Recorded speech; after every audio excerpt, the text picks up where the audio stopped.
या मोर्चामध्ये आमची एकच मागणी आहे की आम्ही एका दाण्याचे 1000 दाणे करणारे शेतकरी, आम्हाला कर्ज व्हायची गरज नाही आहे, परंतु सरकारच्या चुकीच्या धोरणामुळे हे कर्ज झालेलं आहे। हे सरकारचं पाप आहे, तर हे सरकारने केलेलं पाप सरकारने फेडलं पाहिजे। आम्ही कर्जमुक्त झालो आहोत असं जाहीर करण्यासाठी आम्ही आलो। दुसरी गोष्ट, यापुढे आम्हाला कर्ज होऊ नये म्हणून सर्व शेतीमालावरील निर्यात बंदी उठली पाहिजे, कायमस्वरूपी उठली पाहिजे। त्याचबरोबर 2 साखर कारखान्यामध्ये अंतराची अट रद्द झाली पाहिजे। आम्हाला कारखाने काढायचा अधिकार मिळाला पाहिजे। हे जे आम्हाला अधिकार सगळे हिरावून घेतलेले आहेत ते सगळे अधिकार आम्हाला पुन्हा मिळाले पाहिजेत। आवश्यक वस्तू कायद्यासारखे कायदे करून आणि ते नव्या परिशिष्टात टाकून आम्हाला न्यायबंदी केलेली आहे। या सगळ्याच्या विरोधातला आजचा हा मोर्चा आहे आणि मरता क्या नाही करता या न्यायाने आज आम्ही ह्या मोर्चामध्ये सामील झालेलो आहोत। तेव्हा आता आम्ही निर्णय घेऊनच बाहेर जाणार आहोत। मोर्चाचं स्वरूप नेमकं काय असणार आहे? आता इथं महात्मा गांधींच्या पुतळ्याला आम्ही अभिवादन करणार, हार अर्पण करणार। इथून भारतीय संविधानाचे शिल्पकार डॉक्टर बाबासाहेब आंबेडकरांना जाऊन आम्ही हार घालणार आणि तिथून पुढं आम्ही आयुक्त कार्यालयावर जाणार आहोत। या सगळ्या आयुक्तांना तिथं बोलावणार आहोत आणि या सगळ्या प्रश्नांची उत्तरं घेऊन पुढील आंदोलनाची दिशा जाहीर करणार आहोत आणि त्यानंतर मग आमचा कार्यक्रम आजचा संपणार आहे।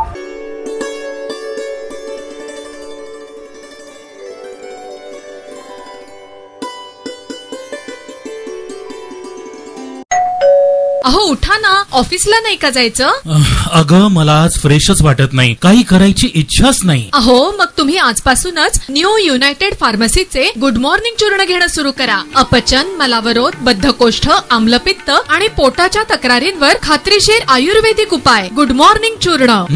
35 वर्षांपासून सगळ्यांच्या पसंतीचे गुड मॉर्निंग चूर्ण औषधांच्या प्रत्येक दुकानात मिळते।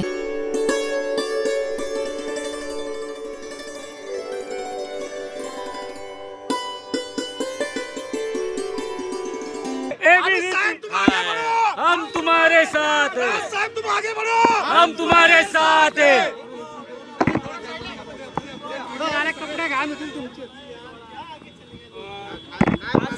आंदोलन करताय एबीपीच्या विरोधात, काय सगळं प्रकार आहे आणि काय मागणी आहे? एक खूप घाणेरडा घृणास्पद प्रकार एबीवीपी या अखिल भारतीय विद्यार्थी परिषद या संघटनेकडनं आज झालाय। महाराष्ट्र नवनिर्माण विद्यार्थी सेना गेले काही दिवसापासून कॉलेज कॅम्पस कनेक्ट नावाचा कार्यक्रम प्रत्येक कॉलेजमध्ये करत आहे आणि सन्माननीय राजसाहेबांच्या विचारांना प्रेरित होऊन आणि अमित साहेबांवरचा प्रभावाने अनेक विद्यार्थी या ठिकाणी आमच्याशी जोडले गेलेत। काल हा कार्यक्रम वाडिया महाविद्यालयाच्या कॅम्पसमध्ये होता।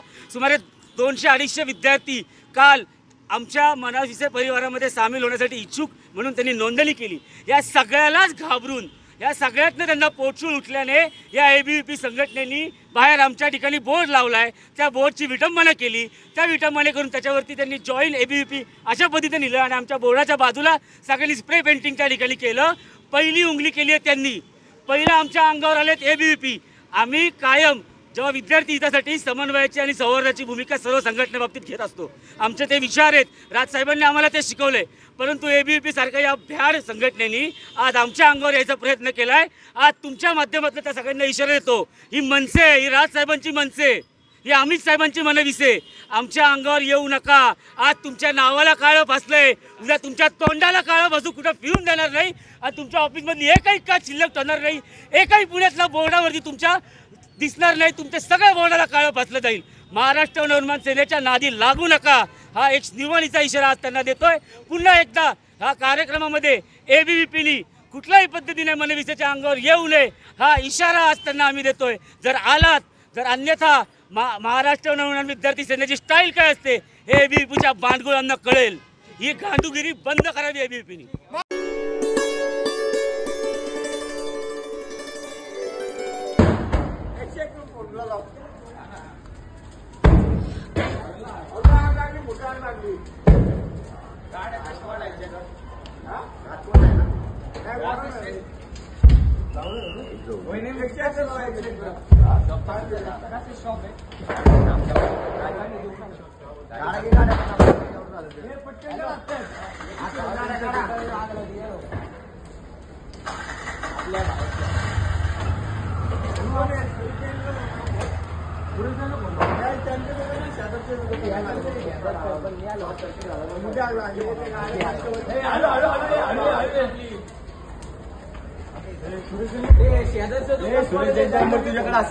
आहे माझ्याकडं. हॅलो ते दीपक